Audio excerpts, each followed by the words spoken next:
What's up mga Lodi? So meron tayong CP holder ngayon. Gagawan lang natin to ng review kung maganda ba yung quality, kung magtatagal at kung pwede na ba siya sa presyo. Budget meal, nabili ko lang siya sa murang halaga. Ilalagay ko na lang yung link sa description. Check nyo na lang mga Lodi. Durog na durog yung box. Di ko alam kung sinong may mali, yung seller ba or yung nag-deliver sa atin ito. Pero sana mapanood niya ito. Ayan. Actually, sira talaga yung lalagyanan niya. Pero yung item sa loob, goods na goods. Tingnan natin kung anong nilalaman nito. Bali, meron siyang manual na kadalasan hindi na natin binabasa at tinatapon na lang. Yung stem natin or yung pagkakabitan ng cellphone na imamount natin sa handlebar or kung saan nyo gustong ilagay. Tatlong bushing. Meron tayo ditong small, medium, meron tayong large. Meron tayo yung mount sa cellphone. Bali ito, ididikit natin to sa likod ng case ng ating cellphone. Meron din tayong dalawang adhesive dito. Hindi ko lang alam kung quality to, pero mas maganda sana kung 3M yung binigay nila. Tapos meron din kasamang tools. Allen ring siya na may screw dito sa kabila. Meron pala tayong separadong binili na vibration damper. Ito. Kasama ng vibration damper ay Allen ring. Ang Motowolf na CP holder kasi natin, nawala na yung adjustment niya dito. Kali hindi ko na rin siya nagagamit. Sayang kasi Motowolf siya, tapos may kasama na rin siyang charger. Kasamaang palad, hindi uubra ang ating mount sa ating handlebar kasi masyado siyang naka-slant or nakatagilid. Kung i-mount mo siya dito, hindi rin pwede kasi tatama siya sa susian. Kung babaliktarin mo naman, wala rin. Bali, yung ginawa natin dito, yung dati nating Motowolf na CP holder, minount ko na lang dito sa clutch lever. So ito yung katawan ng ating CP holder. Ngayon yung mismong pinagkakabitan ng cellphone, tinanggal ko. Pagka minount natin siya dito, naka-fix siya dito pero pwede mo siyang i-adjust. Ito yung ating push lock CP holder. Ito yung bushing niya, yung pinakamaliit. Dito natin siya ikakabit. Ito yung adhesive na ginawa ko. Talagay lang natin siya dito para hindi dumulas at para hindi rin umikot yung ating push lock CP holder pag naka-mount na dito. Ngayon, nilalagay na natin siya dito. Diba? Higpitan lang natin siya ng saktong-sakto. Huwag naman yung masyadong mahigpit, baka ma-lost thread. Kasi i-adjust na lang natin siya dito. Tapos dito sa mount na to, may dalawang option pala tayo. Papakita ko sa inyo. So yung first option natin, ito.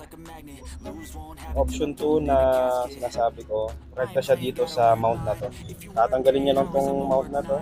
Saka ito, pinaka-push lock niya. Ayan. So yung tinanggal natin. Kanina mahaba siya. Ngayon, papaikliin natin siya. Yan yung pangalawang option natin. Diba? Rekta siya dito. Tanggalin muna natin tong pinaka-push lock natin. Tapos ilalagay natin tong vibration damper. Kita nyo lang din ng maayos yung saktong-sakto na hindi na siya matatanggal. Tapos ito na yung ilalagay natin. So kahit na mag-vibrate yung cellphone natin, hindi siya masisira. Kasi nga may vibration damper. Susunod na gagawin natin na ito. Ikakabit natin itong adhesive dito sa imamount natin sa cellphone. Bali, ang gagawin ko dito is i-preheat ko muna para makapit talaga siya.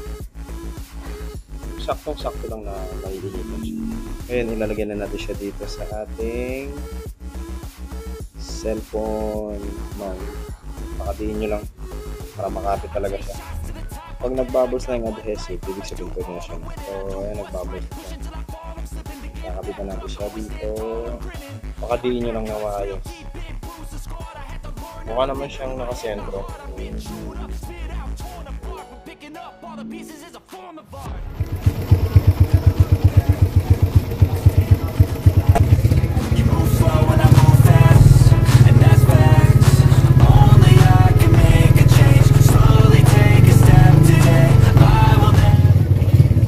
Testingin natin kaagad sa lubak mga Lodi yung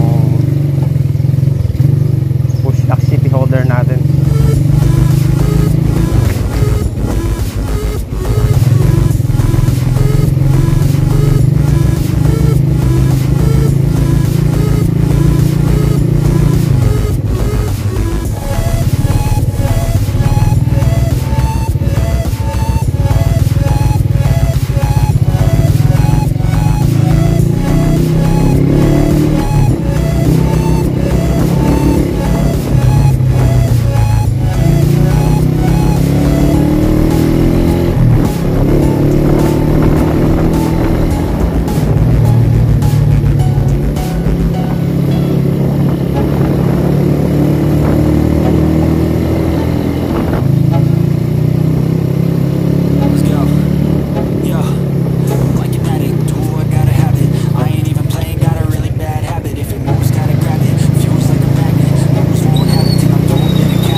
tayo.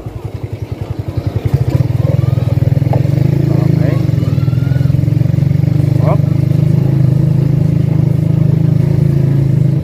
Oy. Hop yan. Ito. Ganda to. Oy. Oy.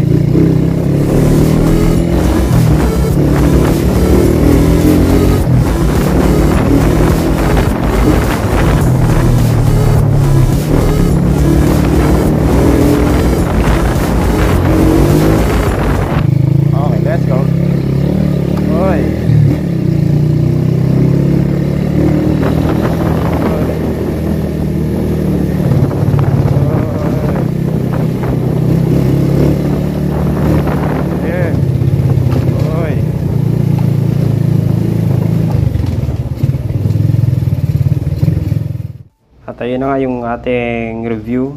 Short review lang yun mga lodi. All goods naman yung push lock CP holder natin. So abangan nyo pa yung mga reviews natin sa mga susunod pa nating mga vlogs. Kung na pala tatapusin ang ating vlog, ako nga pala ulit si Kenny Rider na lagi nagsasabing mag-iingat kayo sa daan. Keep safe and be safe, kabalen. Bye-bye!